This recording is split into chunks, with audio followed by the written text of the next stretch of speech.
Assalamualaikum warahmatullahi wabarakatuh. Perkenalkan, nama saya Aliska Putri Wulana Zahwa dengan NIM E1E1240556. Nah, pada presentasi ini saya akan membahas tentang prediksi biaya asuransi kesehatan menggunakan mesin learning. Latar belakangnya itu biaya medis sulit diprediksi karena dipengaruhi beberapa faktor. Nah, oleh karena itu digunakannya itu mesin learning untuk membantu membuat prediksi yang lebih akurat dan juga berbasis data.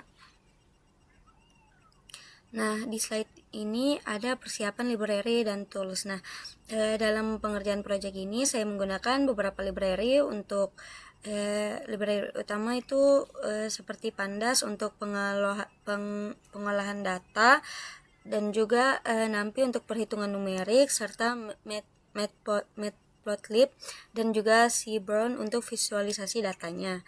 Nah, kemudian untuk model machine learning saya juga menggunakan scikit-learn karena dia menyediakan berbagai algoritma dan tools evaluasi. Untuk menjalankan program juga saya menggunakan Google Colab. Nah, di data understanding ini dataset yang digunakan di sini ada beberapa fitur penting, yaitu ada usia, jenis kelamin, BMI, jumlah anak, status merokok, wilayah, dan juga biaya medis sebagai target. Nah, di tahap ini juga saya melakukan pengecekan struktur data, tipe data, serta memastikan tidak ada missing value-nya.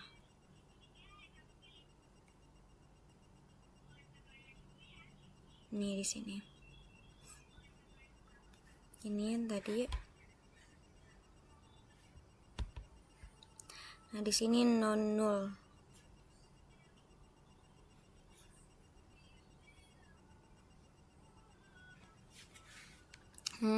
Selain itu juga saya juga melihat gambaran-gambaran awal data untuk memahami karakteristiknya sebelum masuk ke tahap-tahap berikutnya. Nah, di tahap ini itu karena kesalahan memahami data juga bisa mempengaruhi seluruh proses analisis. Jadi di sini kita kayak harus memerhatikan secara teliti.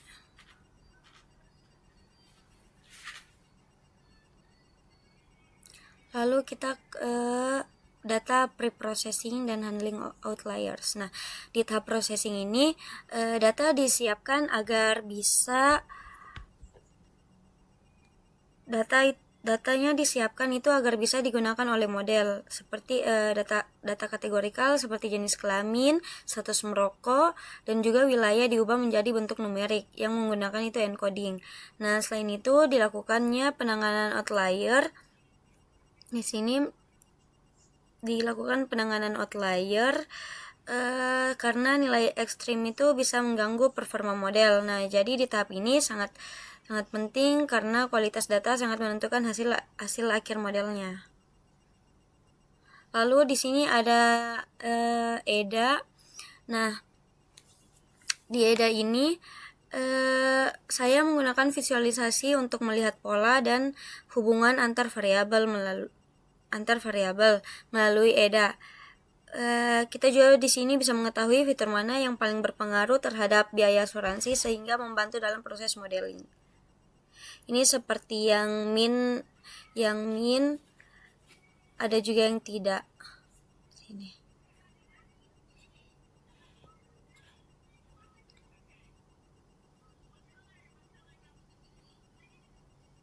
Lalu ada distribusi biaya. Nah, di sini pada distribusi biaya medis ini terlihat bahwa sebagian besar data berada pada nilai rendah. Namun ada beberapa data nilainya itu yang sangat tinggi. Jadi ini menunjukkan bahwa distribusi data tidak merata atau skewed. Kondisi ini juga dia penting diperhatikan karena biasanya mempengaruhi hasil akhir model juga.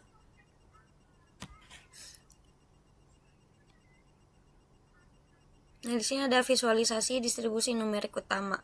Nah, di sini ditampilkan distribusi fitur numerik seperti usia, BMI, dan juga distribusi biaya tahun sebelumnya.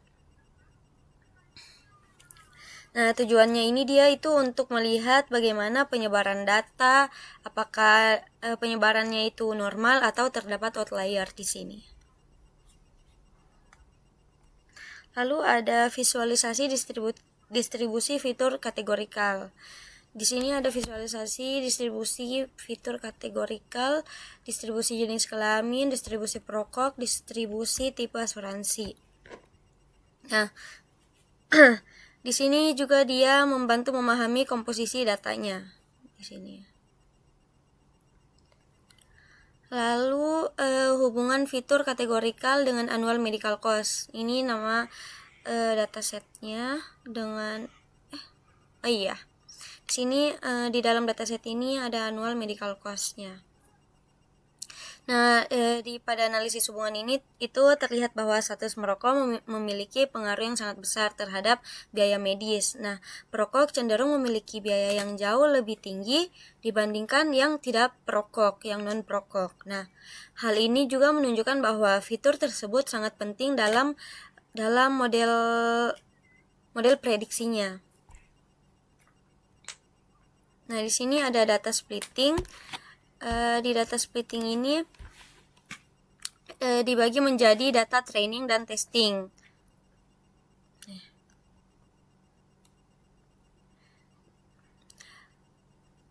Nah, di data training ini digunakan untuk melatih model, sedangkan kalau data testing dia itu digunakan untuk menguji performa model pada data yang baru. Nah, di pembagiannya ini juga penting untuk memastikan model tidak hanya bagus di data training, tapi juga pada data yang belum pernah dilihat. Di sini sudah terlihat pembagian datanya. Ada 70/30, 80/30, 90/10. Nah, di sini ada variasi 1, 2, dan 3. Di variasi 1 ini yang rasio 70/30, data trainingnya itu sekitar 3.472 baris, lalu data testingnya 1.489 baris, lalu di variasi 2 itu rasio 80/20, data trainingnya 3.968 baris, lalu jumlah data testingnya itu 993 baris, lalu di variasi 3 rasio 90/10, terlihat di sini data trainingnya itu 4.464 baris, lalu data testingnya itu 497 baris. Lalu di sini model building dan evaluasi. Nah, di sini yang tanpa hiperparameter tuning, yang model awalnya. Nah, di tahap ini saya menggunakan beberapa algoritma machine learning seperti linear regression, terus ada decision tree, dan juga random forest. Nah, model ini dia itu dijalankan tanpa tuning terlebih dahulu untuk melihat performa awal masing-masing algoritma. Dari di sini bisa diketahui model mana yang memiliki potensi yang terbaik.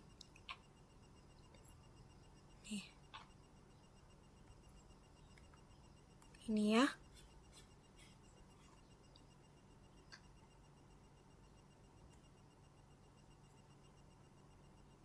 Ini ada decision tree, random forest, lalu ada gradient boosting.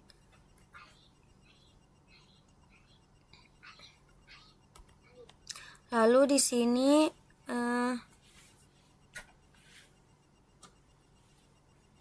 model building dan evaluasi dengan hiperparameter tuning. Nah, di sini itu dilakukan hiperparameter tuning untuk meningkatkan performa model. Dengan tuning kita mencari kombinasi parameter yang terbaik agar modelnya itu bisa kita memberikan hasil yang lebih akurat dan juga stabil. Nah, di sini terlihat semuanya sudah sangat baik. Yang di pembagian 70/30 sudah ada 95, 98, 99, 80/20, 95, 98, 99, lalu yang di 90/10, 96, 98, 99 juga. Lalu di sini ada evaluasi dan modelnya. Di model di sini nih model evaluasi menggunakan beberapa metrik seperti MAE, MSE, dan R2 score. Nah, MAE dan MSE ini digunakan untuk mengatur error, sedangkan kalau R2 dia digunakan untuk melihat seberapa baik model menjelaskan datanya. Lalu kemudian